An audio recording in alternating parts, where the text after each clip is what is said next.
Chân làm chi ra, tai phốt em chỉ rằng cái ấy rồi, có gì cái đấy mày.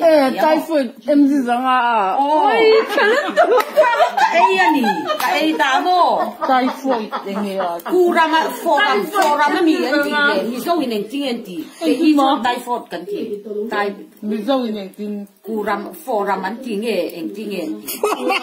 Cú ra phốt ra mình tiếng nghe à? Anh tiếng nghe anh lọ đấy. Kiểu lắm phải nít coi.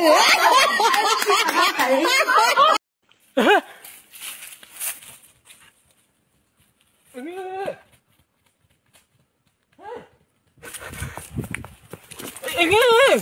Đinh tệ! Rồi mình muốn làm rồi! Đinh rồi! Anh ngay hụ, ngay hụ! Anh mạ!